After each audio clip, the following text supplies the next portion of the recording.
오늘 우리는 다니엘서 6장 19절 이하에 있는 말씀을 보았는데 이제 이 말씀을 중심해서 형통한 사람이라는 제목으로 말씀을 나누겠습니다.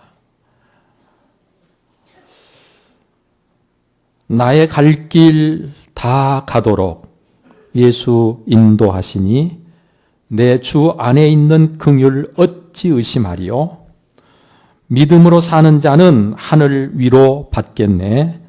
무슨 일을 만나든지 만사 형통하리라. 무슨 일을 만나든지 만사 형통하리라. 여러분, 우리는 그렇게 찬송가 384장을 찬송하고 노래합니다.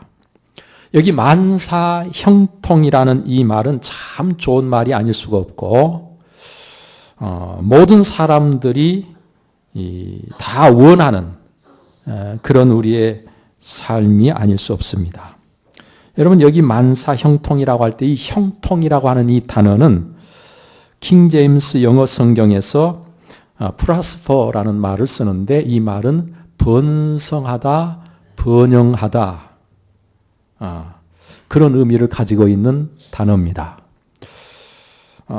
그러니까 형통한다고 하는 것은 번성한 것을 이야기하고 번영하는 것, 잘 되는 것을 이야기하고 있음을 알 수 있습니다.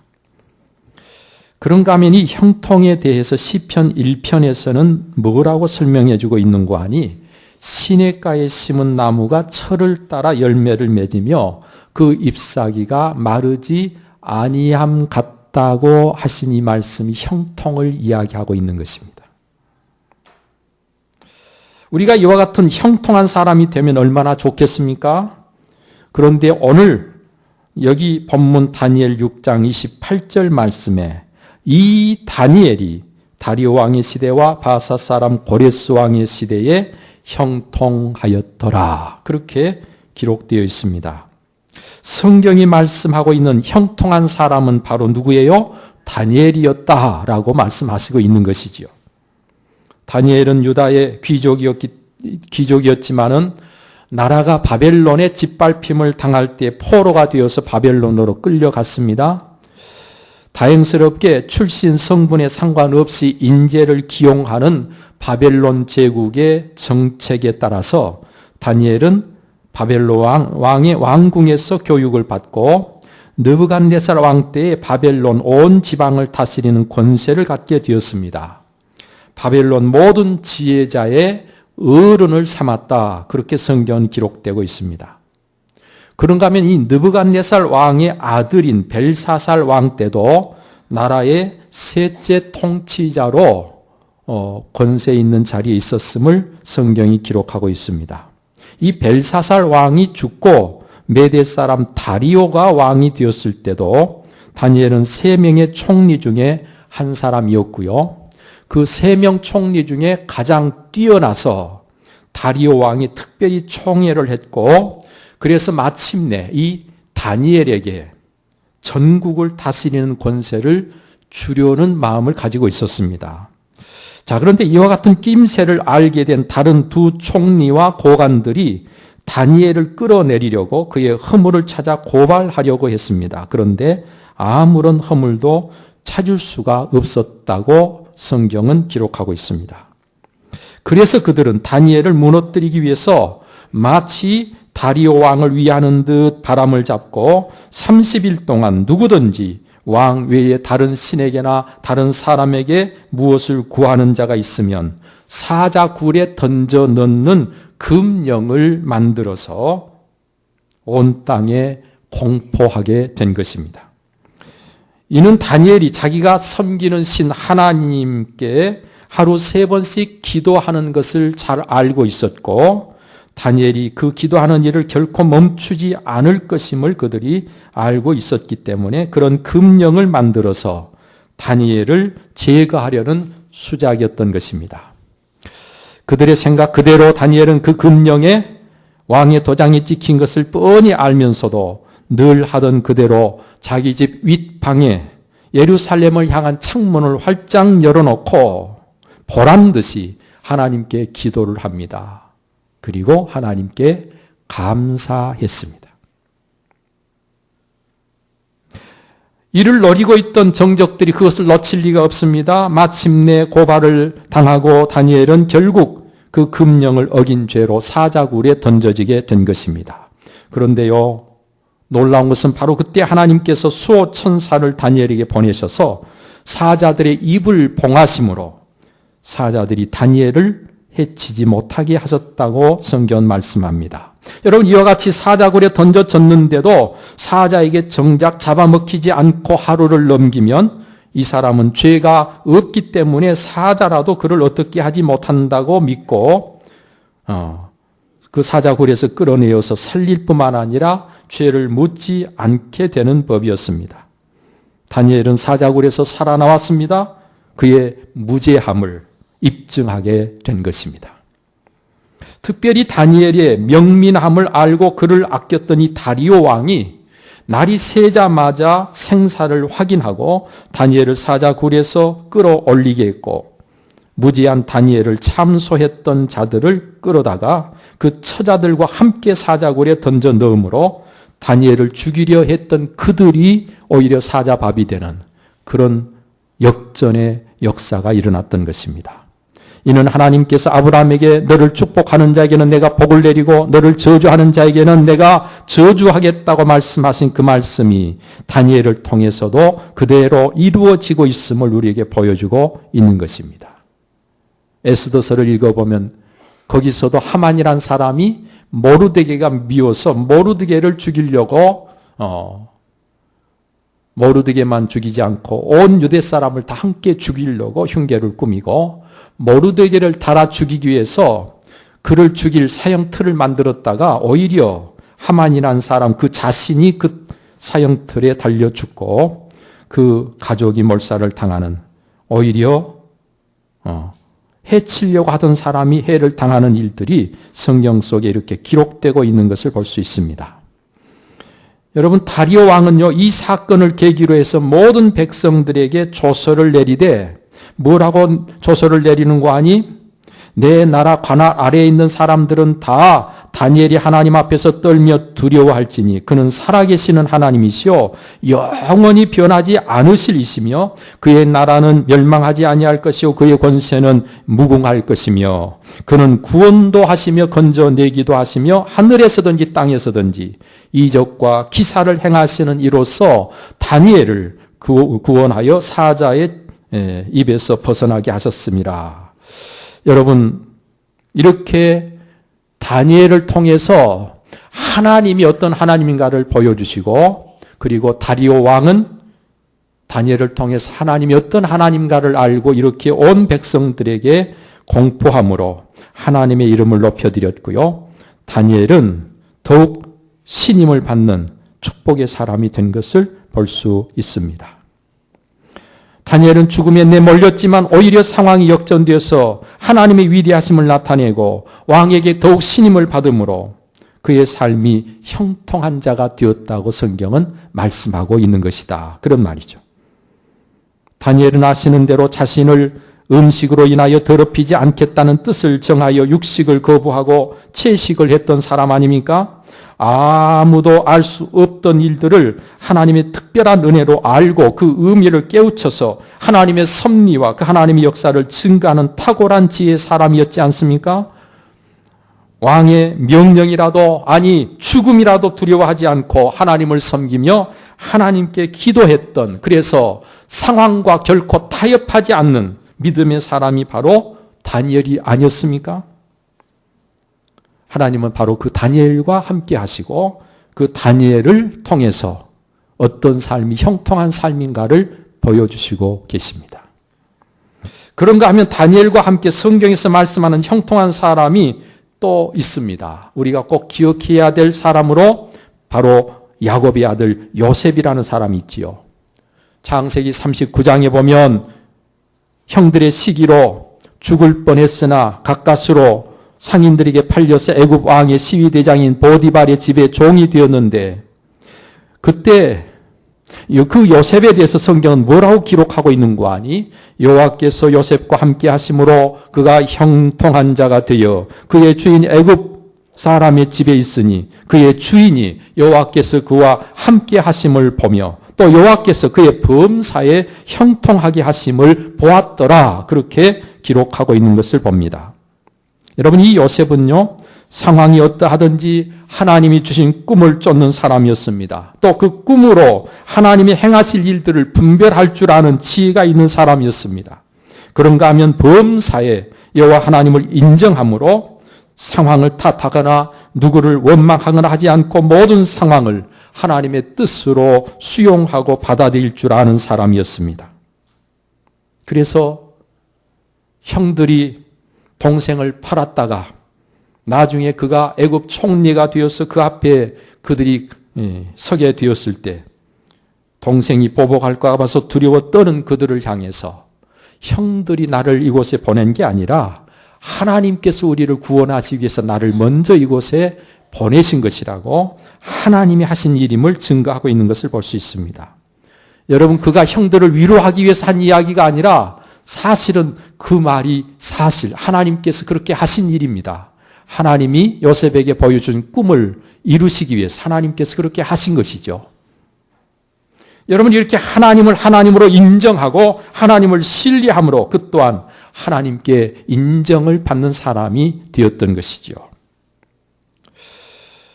여러분, 이렇게 다니엘과 요셉 외에도요, 또 성경에 보면 형통한 사람이 기록되어 있는데 그 이름은 히스기야라고 하는 왕입니다.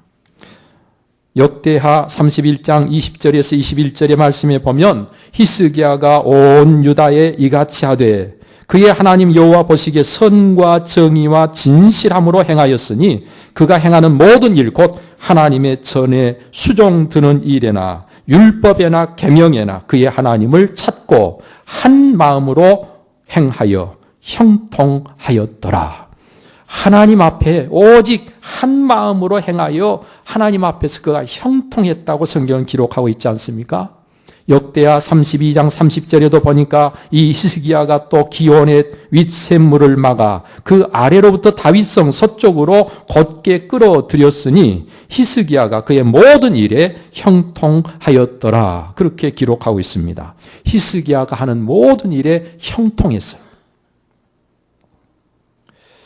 여러분, 이렇게 히스기야는 오직 한 마음으로 하나님을 신뢰하며 하나님의 계명과 율례와 법도를 힘써 쫓았기 때문에 하나님께서 그를 기뻐하셨고 그와 함께 하심으로 그의 삶이 형통했던 것입니다.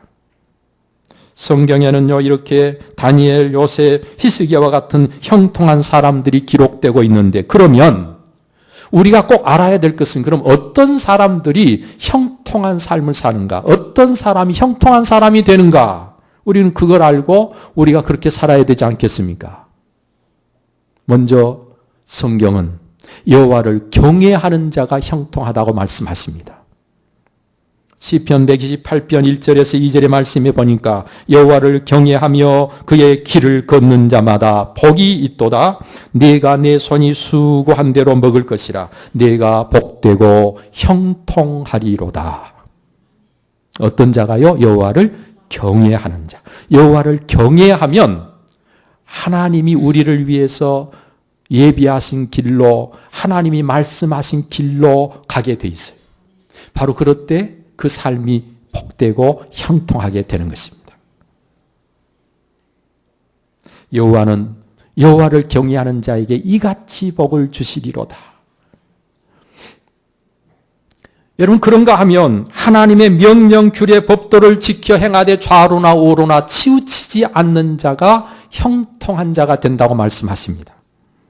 여호수아 1장 7절에서 8절의 말씀에 보니까 오직 강하고 극히 담대하여 나의 종 모세가 내게 명령한 그 율법을 다 지켜 행하고 우로나 좌로나 치우치지 말라. 그리하면 어디로 가든지 형통하리니 이 율법책을 내 입에서 떠나지 말게 하며 주야로 그것을 묵상하여 그 안에 기록된 대로 다 지켜 행하라. 그리하면 내 길이 평탄할 것이요 네가 형통하리로다. 할렐루야. 열왕기상 2장 3절 말씀에도 보면 네 하나님 여호와의 명령을 지켜 그 길로 행하여 그 법률과 계명과 율례와 증거를 모세 율법에 기록된 대로 지키라. 그리하면 내가 무엇을 하든지 어디로 가든지 형통할지라. 역대상 22장 13절에도 그때 네가 만일 여호와께서 모세를 통하여 이스라엘에게 명령하신 모든 규례와 법도를 삼가 행하면 형통하리니 강하고 담대하여 두려워하지 말고 놀라지 말지어다 말씀하십니다. 신명기 29장 9절에서도 그런즉 너희는 이 언약의 말씀을 지키고 행하라. 그리하면 너희가 하는 모든 일이 형통하리라. 우리가 하나님의 말씀, 하나님의 명령, 하나님의 규례를 잘 지켜서 우리가 좌로나 우로나 치우치지 않는 자가 될 때 하나님 앞에 우리가 형통한 자가 된다고 말씀하시고 계신 것이죠. 그런가 하면 하나님을 전적으로 오직 한 마음으로 의지해야 되는 것입니다. 한 마음으로 하나님을 섬기는 자, 하나님을 전적으로 의지하는 자가 형통한 자가 되는 것입니다. 하나님이 인도하시는 대로 따라가는 자가 형통합니다. 여러분, 이사야 48장 15절에 나 곧 내가 말하였고 또 내가 그를 부르며 그를 인도하였나니 그 길이 형통하리라. 하나님께서요, 우리를 이끌어 주시는데 이끌어 주신 대로 따라가는 자가 형통하고 하나님 이끄시는데도 하나님을 뒤로하고 자기 가고 싶은 대로 가는 자가 불통하게 되는 거예요. 여러분들이 살아가면서 이 세상 삶 속에 하는 일이 잘 안 되고 이것도 막히고 저것도 막히고 그 삶이 공고하고 힘들어졌다면 여러분, 하나님께서 저와 여러분들에게 형통하지 않은 길을 가고 있으니까 빨리 돌이키라고 하는 하나님의 음성임을 아시기 바랍니다. 우리가 형통한 자가 되려면 하나님을 신뢰하고 하나님의 선지자를 신뢰해야 하는 것입니다. 하나님을 신뢰하는 것이 구체적으로 하나님의 선지자를 신뢰하는 거죠. 역대하 20장 20절에 보니까 여호사밧이 서서 이르되 유다와 예루살렘 주민들아 내 말을 들을지어다. 너희는 너희 하나님 여호와를 신뢰하라. 그리하면 경고히 서리라. 그의 선지자들을 신뢰하라. 그리하면 형통하리라 말씀하셨습니다. 하나님을 한 마음으로 의지하고 쫓고 따르고 하나님께서 인도하시는 대로 삶을 살아갑니다. 그러기 위해서 우리는 하나님을 신뢰할 뿐만 아니라 하나님이 세우신 하나님의 종을 신뢰하고 그래서 하나님의 선지자를 통해서 선포되는 귀한 말씀들을 듣고 우리가 살아가게 될 때 우리의 삶이 형통해진다는 이야기죠. 또 한 가지 우리가 형통한 삶을 살려면 예루살렘을 사랑해야 합니다.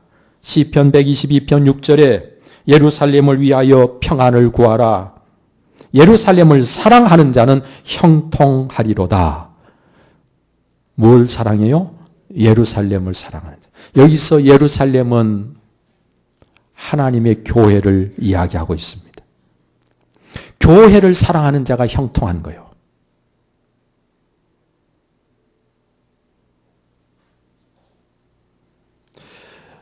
하나님의 교회가 여기저기 지역에 흩어져서 많이 있기 때문에 많은 사람들이 하나님의 교회를 소중히 여기지 않습니다. 뭐든지 많아지면 소중해지지 않죠. 그렇죠?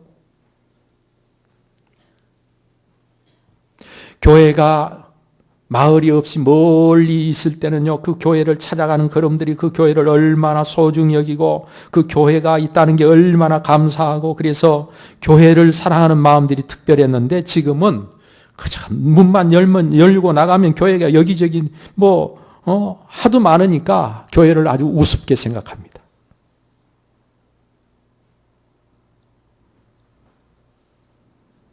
하나님의 교회를 사랑하는 자가 형통하고요. 하나님의 교회를 우습게 가볍게 여기고 무시하며 함부로 행하는 사람들이 복이 없고 형통하지 못하는 것입니다. 오늘 시간 저는 여러분들이 하나님의 교회를 참으로 사랑하는 분들 되시기를 축원합니다. 요즘은요, 아주 놀랍게도 내가 교회를 위해서 내가 있고 교회를 위해서 내가 봉사하고 섬기고 교회를 유익하게 하고 교회를 어떻게 하면 더 좋게 할까?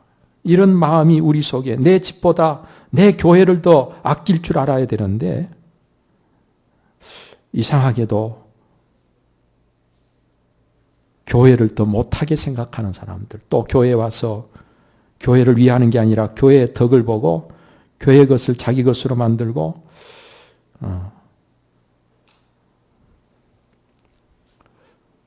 오늘 우리가 한번 잘 생각해 봐야 돼요. 나는 과연 내 집보다 내 어떤 것보다 교회를 더 아끼고 더 사랑하고 있는지. 교회를 여러분 정말 사랑해야 됩니다. 교회를. 왜 그래요? 그래야 내가 형통한 자가 되는 거예요.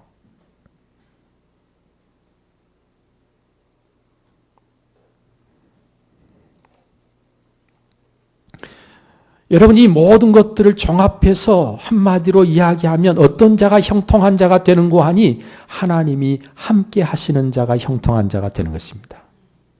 하나님이 함께 하시는 자가 되기 위해서 우리는 하나님을 경외하고 하나님의 말씀, 하나님의 계명을 잘 지키고 하나님을 신뢰하고 하나님이 인도하시는 대로 따르고 하나님이 세우신 종을 신뢰하고 여러분 하나님의 교회를 사랑하는 거예요. 그래야 하나님이 우리와 함께 하시는 거죠. 열왕기야 18장 7절에 보니까 여호와께서 그와 함께 하심에 그가 어디로 가든지 형통하였더라 그랬어요. 하나님이 함께 하심으로 어디를 가든지 무엇을 하든지 형통하였어요.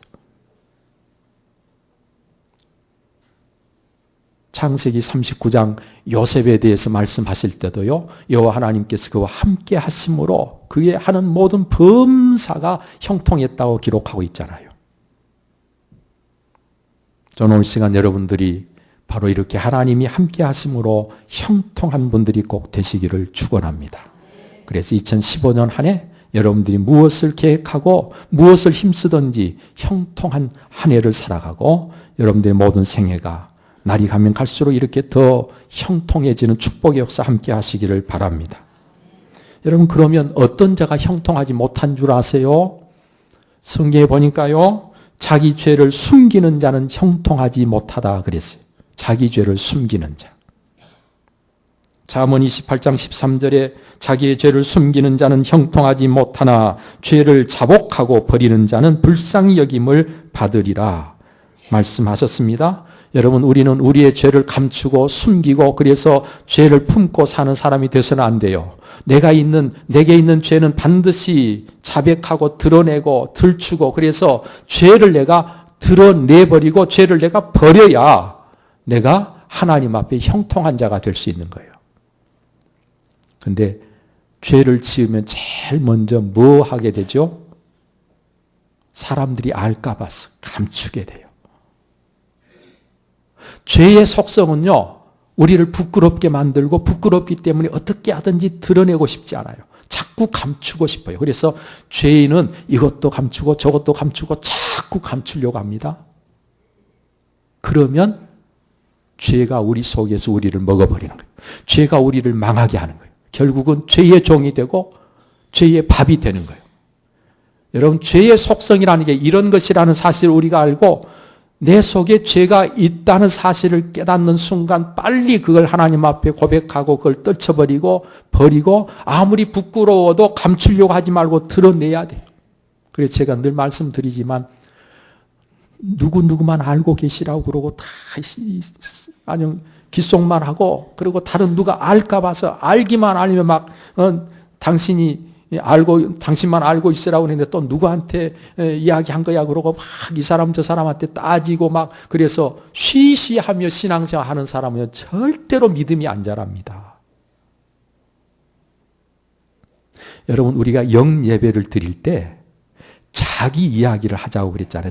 남 이야기 하지 말고 뭐 이야기하다가 교회 이야기 나오고 이야기하다가 또 다른 사람 이야기 나오고 그래가지고 그 이야기가 자기 이야기는 어디로 간 데 없고 그냥 뭐 엉뚱한 이야기 하게 되면요 절대로 그 영예배가 재미가 없어요. 기쁨이 하나님의 은혜가 함께하지 않습니다. 다른 사람의 이야기를 내 이야기 하다 보면 나올 수밖에 없더라도요. 그 사람 이야기는 최대한 줄이고 그 사람에 대해서 이렇고 저런 거 하지 말고 내 이야기를 해야 돼요. 근데 내 이야기를 하는데 내 이야기 하다 보면 잘한 게 많아요? 못한 게 많아요? 솔직하게 합시다, 우리. 잘한 게 많아요? 못한 게 많아요? 솔직하게 못한 게 많지요. 그렇잖아요. 자기가 못한 것을 솔직하게 이야기할 수 있는 사람이 믿음이 자랍니다. 성숙해집니다. 하나님이 기뻐하시는 자가 됩니다. 그리고 그때 그 이야기를 들으면 거기서 듣고 은혜 받고 거기서 끝나버려야 돼. 또 누가 무슨 이야기 했으면 그건 두고 기억했다가 이 사람한테 가서 이야기하고 저 사람한테 가서 이야기하고 막 신이 나가지고 무슨 좋은 이야기거리 생겼다고 가서 또 여기저기 막 이야기하는 사람은요, 하나님이 정말 싫어하는 사람이에요.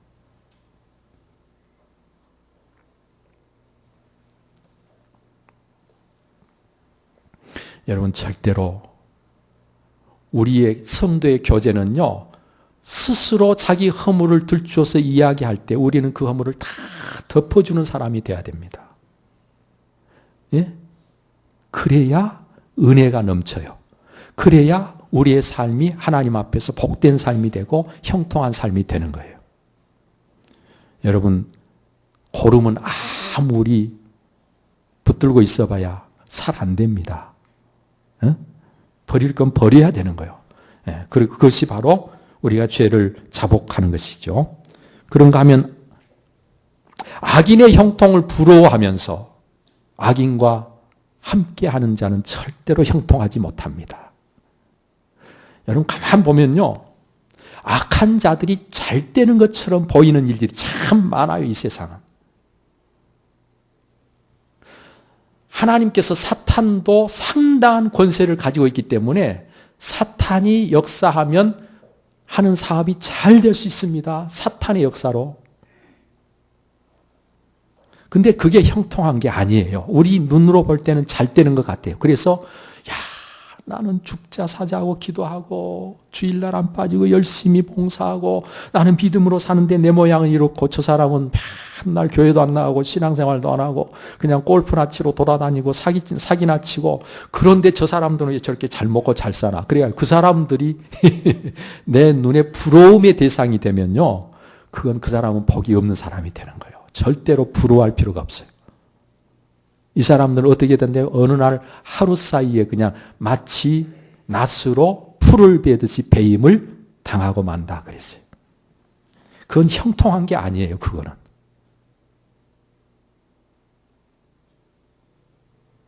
악인의 형통함을 보고 여러분 부러워하거나 그들과 짝하면 절대로 안 됩니다. 오늘 우리는 하나님 앞에서 선하고 의롭고 하나님의 말씀 안에서 망해도 말씀으로 살아가려고 할 때 여러분 그 사람이 흥하게 되고 성공하게 되고 마침내 형통한 자가 되는 거죠. 그런가 하면 어리석어 하나님을 찾지 않는 자는 형통하지 못한다고 성경은 말씀합니다. 예레미야서 10장 21절에 보니까요, 목자들은 어리석어서 여호와를 찾지 아니하므로 형통하지 못하여 그 모든 양떼는 흩어졌도다 그랬어요. 어리석은 목자들이요, 여호와를 찾지 않아요. 그래서 그들은 형통하지 못한 자가 되고, 그래서 양떼들은 다 흩어져 버렸다. 목자가 양떼가 다 흩어져 버리고 없으면 뭐 하겠어요? 굶어 죽는 거지. 그죠? 여러분, 여호와 하나님을 찾아야 됩니다. 일이 잘 돼도 여호와 하나님을 찾고, 일이 잘 안 돼도 하나님을 찾고, 내가 건강해도 하나님을 찾고, 내가 건강하지 못해도 하나님을 찾고, 여호와 하나님을 찾는 자가 형통한 거예요. 성경은 분명히 여호와 하나님께서 나는 너희를 치료하는 여호와라고 말씀해 주셨는데 믿습니까? 그 말을? 그 말씀을 믿습니까? 그러면 아프면 병원 가기 전에 교회 와야죠. 앰뷸런스에 실려가지고 꼼짝도 못해도 병원 먼저 가자고 하지만 교회부터 가자 해야 돼요. 하나님께 예배부터 드리자 해야 돼요. 그런데 아프기만 아프면 나 교회 아프니까 못 간다고 그러고 병원은 가는 거예요. 병원은. 그러니까 그 사람이 하나님의 말씀을 믿는 거야, 안 믿는 거요? 말로는 믿는다고 할지 몰라도 사실은 안 믿고 있는 거예요. 사실은. 우리는 혹시 병원은 못 갈지라도 누구는 찾아야 돼요? 하나님은 찾아야 돼요. 하나님 앞에 나가야 돼요. 여러분, 그런가 하면 때가 이르지 아니하면 형통치 못하다고 말씀합니다. 다니엘서 11장 27절에 이 일이 형통하지 못하리니 이는 아직 때가 이르지 아니하였으므로 그 일이 이루어지지 아니할 것임이니라. 그렇죠, 여러분. 씨를 뿌릴 때 뿌려야 되는데 씨 뿌릴 때 거두려고 하고 거둘 때 씨를 뿌리려고 하면 때가 안 맞는 거예요. 그러면 형통 못한 거예요. 내가 이루려고 하는 일들이 이루어질 수가 없는 거예요. 그러니까 이 땅에 오신 예수님께서는 어떻게 일하셨어요? 때를 따라 일을 하셨어요. 할렐루야. 내 때가 이르지 않았다고 예수님께서는 때가 아직 아닌 것을 분명히 말씀하시면서 때를 따라서 모든 것을 해야 될 것임을 우리에게 말씀해 주신 거예요. 배워야 될 때가 있고요. 배운 것을 써먹어야 될 때가 있는 거예요. 그죠? 저는 오늘 시간 여러분들이 때가 이르지 아니하여 기다려야 되는데도 그걸 기다리지 못하고 만약 때를 앞당기려고 한다면 형통하지 못할 것임을 아시기를 바랍니다. 여호와 하나님을 경외하는 자, 하나님을 전적으로 신뢰하고 의지하고 그의 인도하심을 따르는 자, 하나님이 세우신 그의 종을 신뢰하고 그를 의지하는 자, 하나님의 교회를 사랑하는 자, 하나님은 그와 함께 하심으로 형통한 자가 되게 하신다고 말씀하셨습니다. 오늘 이 시간 이 말씀을 마음에 품고 사랑하는 성도 여러분들은 어디를 가든지 무엇을 하든지 형통한 사람들이 꼭 되시기를 축원합니다. 기도하겠습니다.